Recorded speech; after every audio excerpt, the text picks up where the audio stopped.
Aetna's review, and that's the evaluation of Mr. McDonough's vocational claim. So as I was stating, Mr. McDonough was a high-level IT manager for Biogenetic, and he was required under the terms of his plan to prove that he was unable to perform the duties of his own occupation, whether it was sedentary or otherwise. Now, there's no dispute here that Mr. McDonough's occupation was sedentary, but not all sedentary occupations are the same. And the plan requires Mr. McDonough to demonstrate that he cannot perform the material duties of his own occupation. Now, there are three pieces of evidence in the record that highlight what Mr. McDonough's occupation were. The first is the job description from Biogenetic. The second is the vocational report from James Parker. And third, Mr. McDonough's sworn affidavit. Now, these three documents sort of illustrate three material duties of Mr. McDonough's occupation that were unique to his occupation. So the first was the ability to use a mouse and to keyboard.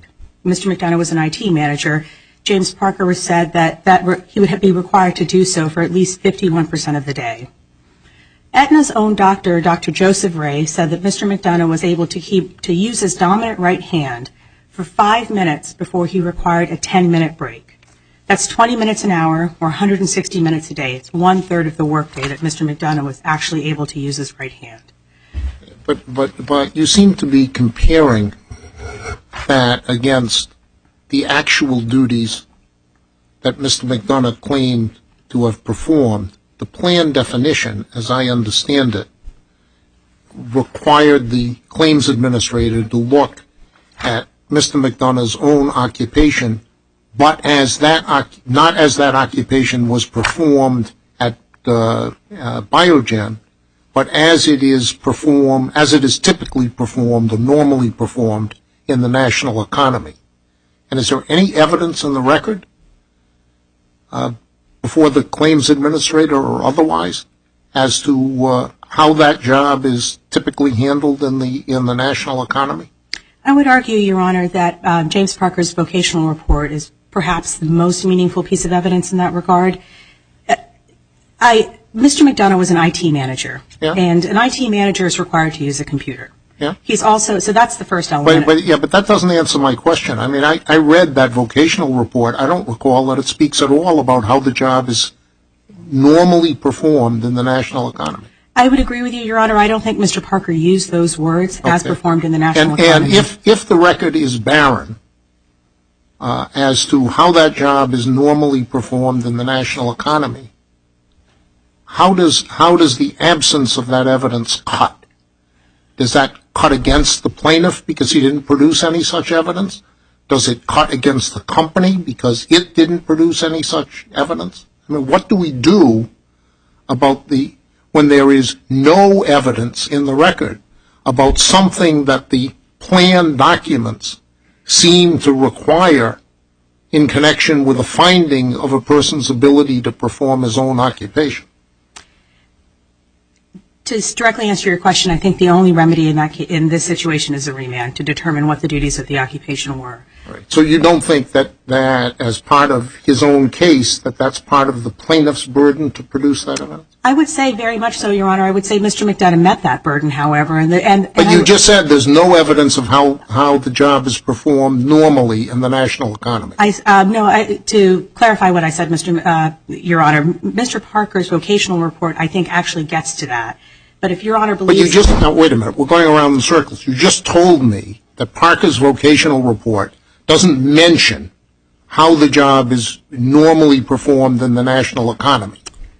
Excuse me if I misspoke. I meant to say he didn't use those exact words, but I think he gets to the exact point of how the job is performed in the national economy by speaking to three specific points: the use of the computer, the ability to do full-time work, and the ability to engage with other people. What makes you read Parker's report relating that to the national economy rather than relating it to what McDonough was doing at Biogen? Because Mr. Parker didn't rely exclusively on Mr.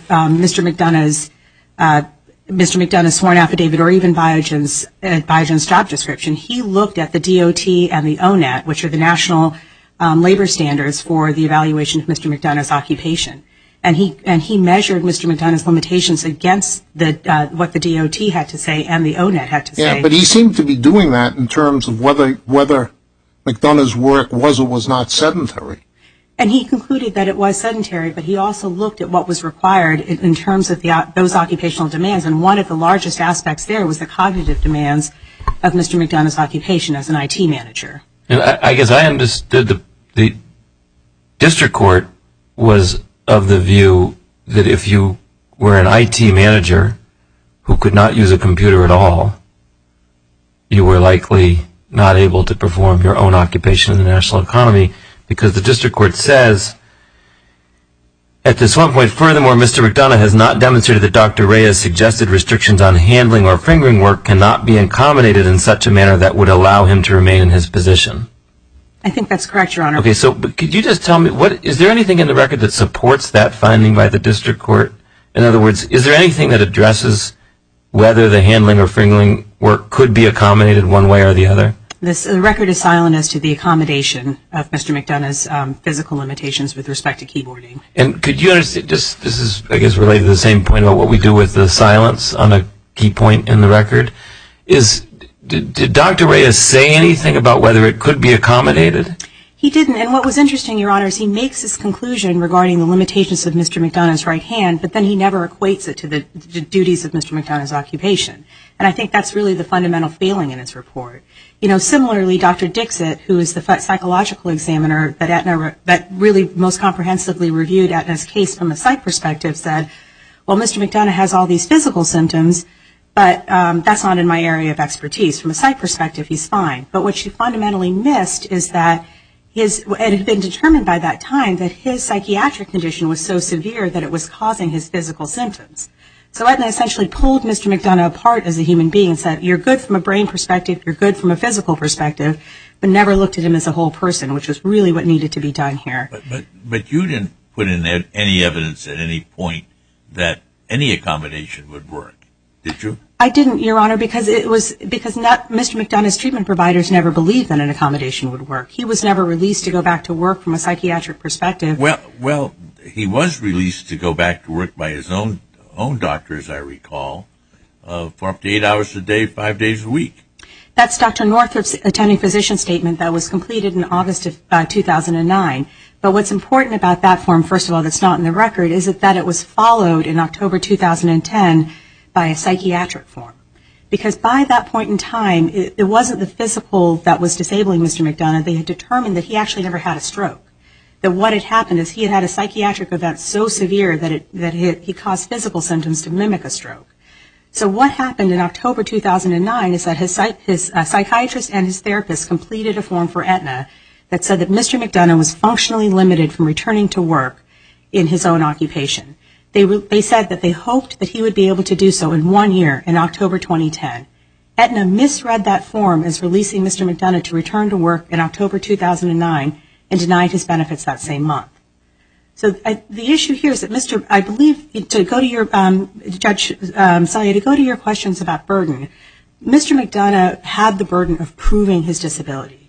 And by the time it was discovered that his disability was due to a psychiatric perspective, he did just that. He submitted evidence that showed that his psychiatric condition was limiting his ability to work. Aetna ignored those psychiatric claims, or let me put it this way, actually, Aetna ignored that his occupation required significant cognitive function, as detailed in Mr. Parker's report, because he took that out of the ONET and never evaluated his psychiatric symptoms against the demands of his occupation. Well, could we just go, I'm back on the physical side. Sure. Just on, what is the error, in your view, as to what Aetna did with respect to the physical disability that he had? I understand that the cause of the physical disability could have been psychological. That's right. But the physical manifestation of the disability, what is the error, in your view, as to what Aetna did with respect to that issue?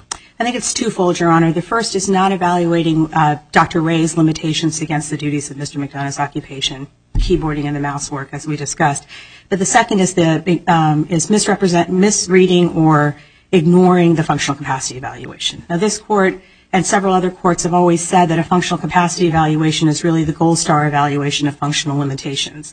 And the functional capacity evaluation here that was performed at Spalding came up with a number of limitations that Mr. McDonough had, but most important for this court is the fact that he performed in the low average range, with respect to fine motor skills and gross motor skills, the fact that he was able to handwrite for 1.5 minutes at a time, and also that he had decreased endurance for the workday. In the course of a 2.5-hour evaluation, he was not able to sustain, without getting to a point of 8.5 out of 10, a pain point at 8.5 out of 10, the limited tasks that he was required to perform. And not giving credence to that functional capacity evaluation, I believe, is an abuse of discretion. And when you say not giving credence to it, meaning what? I forget if they mentioned it, or do they? So the only doctor to actually mention it was it was listed in the documents that the various doctors reviewed, but Dr. Dixit and Dr. Burstein didn't evaluate it. They evaluated Mr. McDonough from a psychiatric perspective. Dr. Ray mentioned it, but he misrepresented what the results of the evaluation were. He said that it released Mr. McDonough to return to sedentary work, when in fact it said that Mr. McDonough had sedentary capacity with respect to load handling only, which is lifting.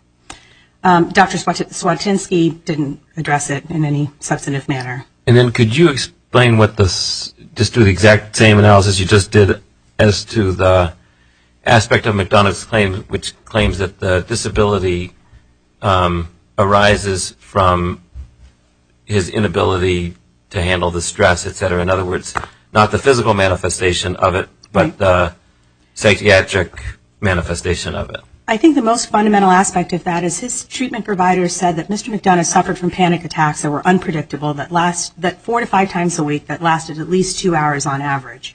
That alone would prevent Mr. McDonough from performing the duties of his occupation. But if you combine that with decreased concentration, decreased memory, and social isolation, this man was required to work as a team. He led a team. He was an IT manager.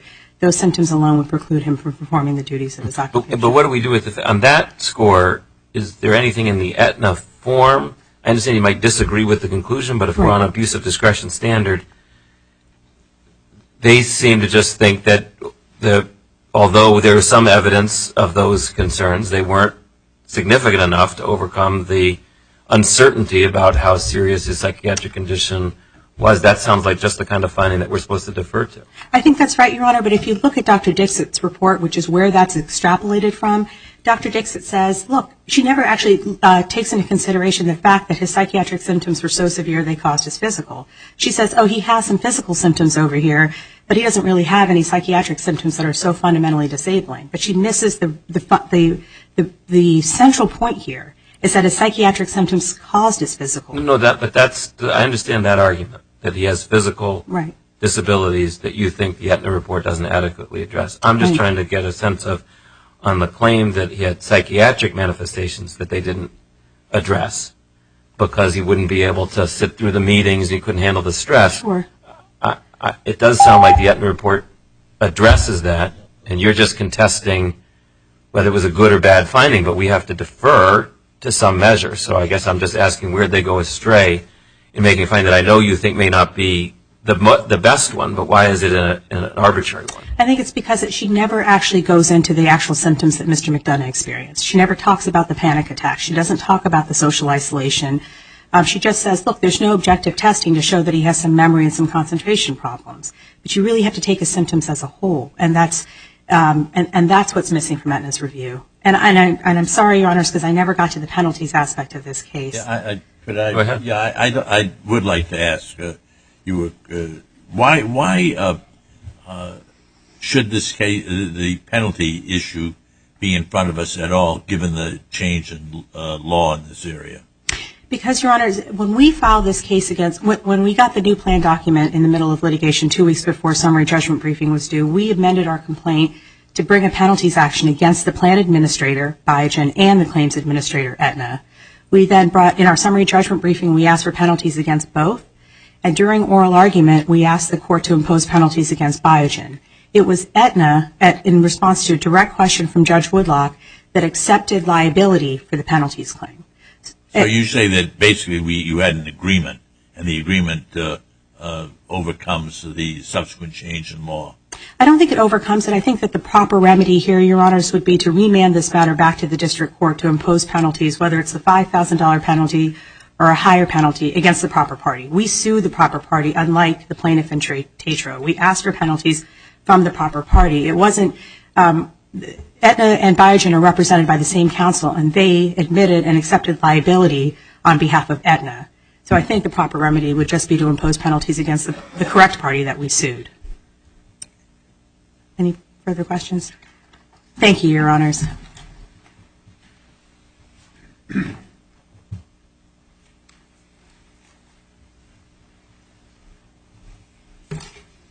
Good morning, Your Honors. May it please the Court, Stephen Rosenberg for all of the appellees. Initially, let me clarify a couple of points. Can we start, just so we don't lose sight of it, can we start with the penalty question? Yes. All right.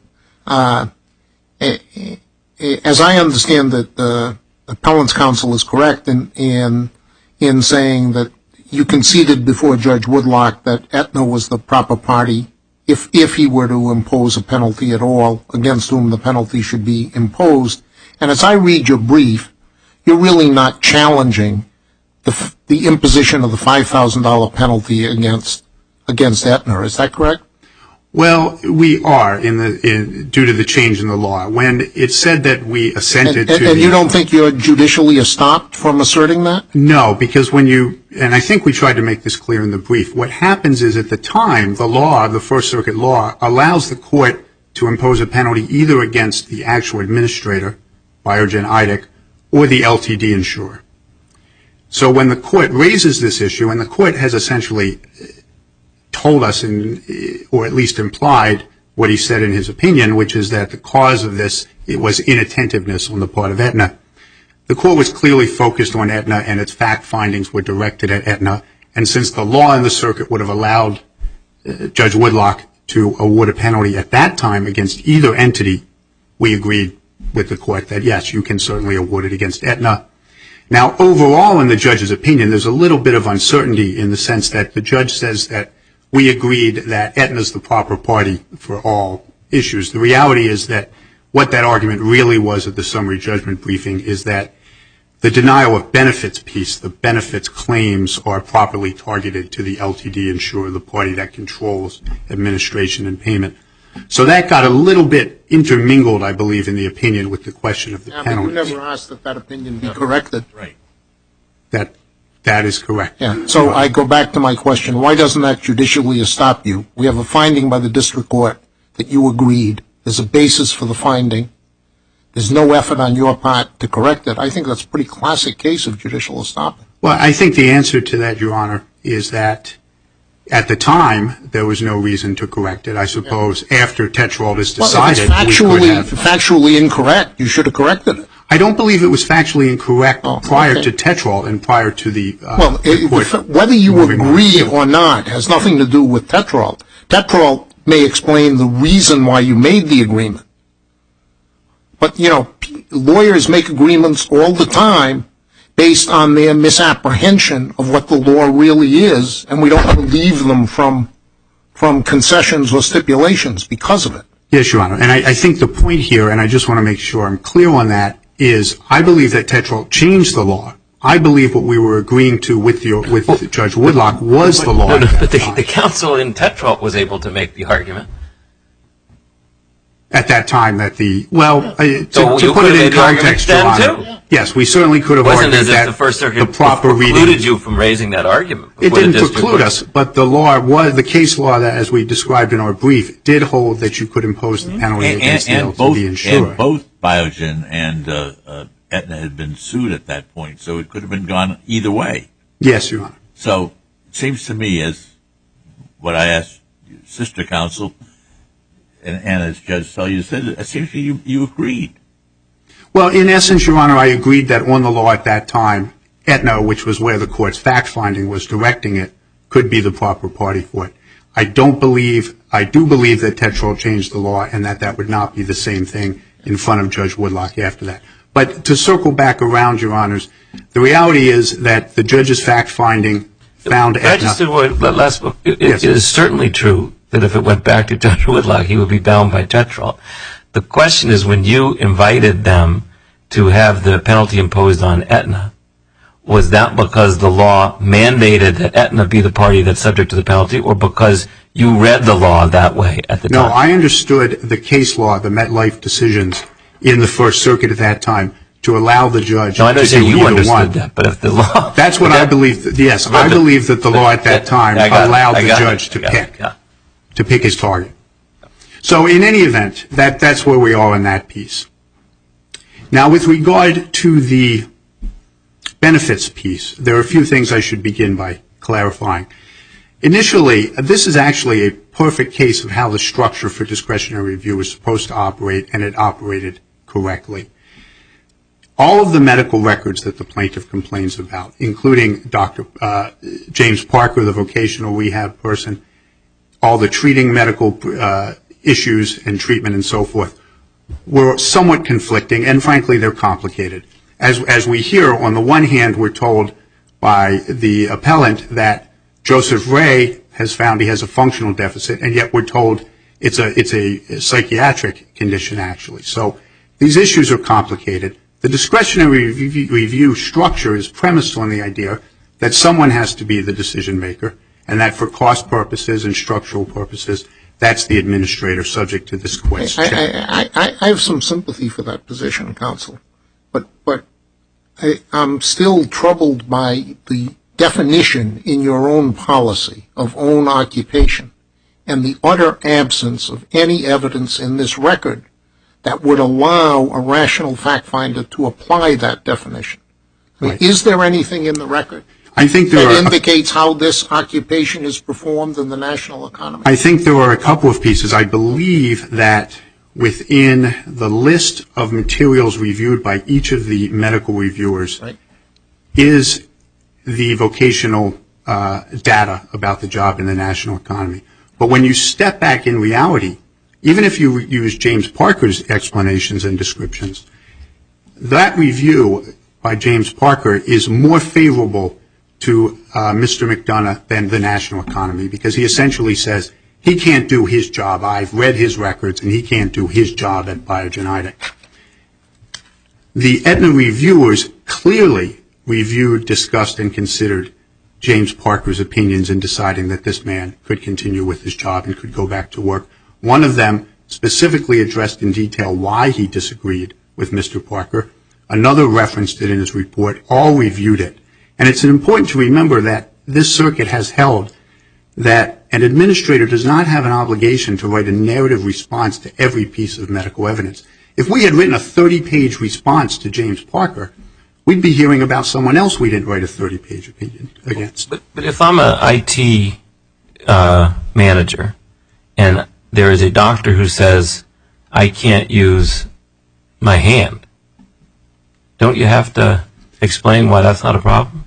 Well, the thing your is position is you don't have to say anything about that. Well, I think you have to, and I think the laws, you do have to engage with the evidence. You can't just select. Well, not the evidence, that piece of evidence. And we did. Joseph Ray, where this comes from, the idea that he has these limitations and that Judge Woodlock references and that the appellant references, also says in his report, and it's in the administrative record, and it's specifically quoted by Judge Woodlock as part of the basis for his decision, specifically says that those functional deficits, and I quote, would not preclude him from working in his own sedentary level occupation. So he may have these deficits, but the administrator is looking at the medical evidence and saying, okay, he has this restriction, but the same medical reviewers who are identifying the restriction are saying he can still do his own sedentary job. But how is that just help me out, how is that a reasonable conclusion, given the job? Well, I believe it's a reasonable conclusion. I know he said that, but... Because, as Judge Woodlock raised the same question, and the answer to that is they present Mr. McDonough as though he's a typist, as though he's doing data entry. He is not. He is a high-level IT professional. He is not required to sit there and type away all day. Yes, but any IT specialist often has to use the computer, often has to use the mouse, and many times today that may be at inconvenient times when your hand isn't up to the task. So why isn't that important? Well, I think it is important, but I think in the context of all of the medical evidence, including the one reviewer who identified that as an issue with this particular employee, all conclude that it's not enough to stop him from doing his job, including Dr. Ray. that he can work around that the hundreds and hundreds of pages of medical evidence allow him to do it. Now, you have to go back and remember his own treating physician. This isn't just Aetna's medical reviewer, Dr. Ray. This entire process begins because his own treating physician says he can work. He can go back to his sedentary job 5 days a week. That starts the whole process. These Aetna medical reviewers simply agree with him by doing a much more extensive workup. Obviously, his primary care physician is responding to, Mr. McDonough is in front of me, and I see someone who can go back to work. The 4 or 5 medical experts who review it much later have gathered every piece of evidence that they can find out there and that Mr. McDonough can submit. And they're still ending up in the same place that his own treating physician said. He can go back to work. So I think cumulatively it adds up to the administrator properly evaluating it, considering it, and then concluding he can go back to work. Does the Aetna report, the final report, the conclusion, the denial conclusion, engage with the various things that counsel identified about the physical limitations? So there's the Dr. Ray's comment about the hand, and then there's the, was it the functional capacity evaluation? Is that what we call it? Yes. Which he also didn't do so great on with the gross fine motor skills, which would be consistent with the same conclusion that Dr. Ray reaches. As I read it, there wasn't much engagement at all in the Aetna report as to those set of issues. I don't recall if the final denial letter discusses that in detail. Generally, the final Well, I denial guess I'm not in detail at all. The letter, to my recollection, references back to the review of the medical records and the medical evidence and the 4 or 5 medical reviewers who were charged with reviewing all of this evidence, and refers back to that. And essentially, I suppose the answer is it incorporates it. Because the reason for the denial letter are those medical reviews and the conclusions reached there. No one is sort of assuming that the claims department in and of itself can evaluate such a complex medical condition. We have a man here who first believed he had a stroke, and the medical records show his own treating neurologist eventually writing in their reports that they had to invest most of their time explaining to him that he's fine. So essentially they're incorporating the medical reviews because that's who has to decide these issues. There's no way for them to handle it separately from that.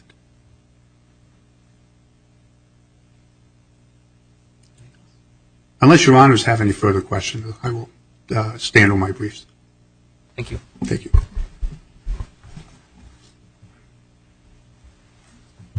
Your Honors, I'd like to make just one point about the deterrent piece and the imposition of the penalties. I understand that overturning the judge's decision to impose a $5,000 penalty is a difficult hurdle for us to overcome. The Judge Woodlock here offered deterrence as the basis for the imposition of the penalty, and that deterrence is consistent with the legislative history of 1132C. It's a punitive statute. It's not meant to compensate plaintiffs for any prejudice or bad faith that they may have experienced as a result of the plan administrator's actions. Here, $5,000, which is less than 1 month of Mr. McDonough's benefits, can pass no reasonable test for no reasonable argument to be as a deterrent. And I really. But counsel, Judge Woodlock specifically found that there was neither bad faith nor prejudice. And we have, by my count, 3 cases in which we have affirmed the denial of any penalty for late disclosure in the absence of bad faith and prejudice. So if 0 can be a sufficient answer to a penalty request without bad faith or prejudice, why isn't $5,000? Because, Your Honor, the statute is because Your Honor has sat on 2 of those cases, and both of those cases this Court has said prejudice and bad faith is not required.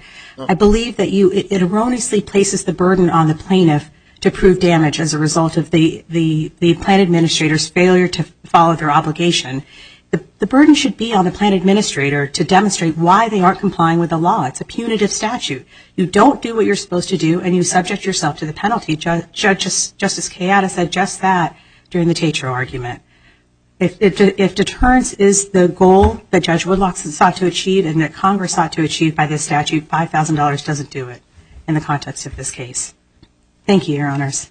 If there's no further questions. Thank you. All rise. The court will take a brief recess.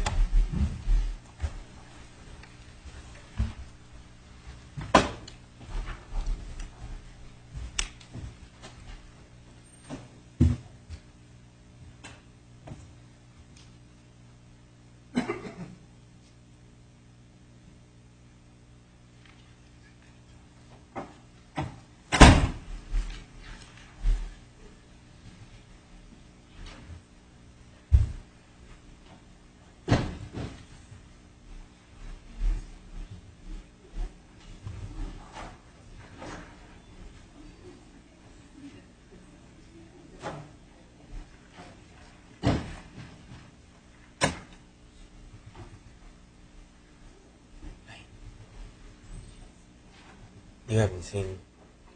Okay. They're going to bump your case to last and call the next one, assuming we have Mr. Casey as well. Yeah. Everyone's here? Okay, you can sit up at the table if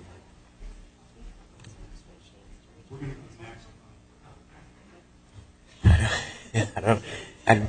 I'm just a fill-in today, and I've never had this before, so we'll see what happens together.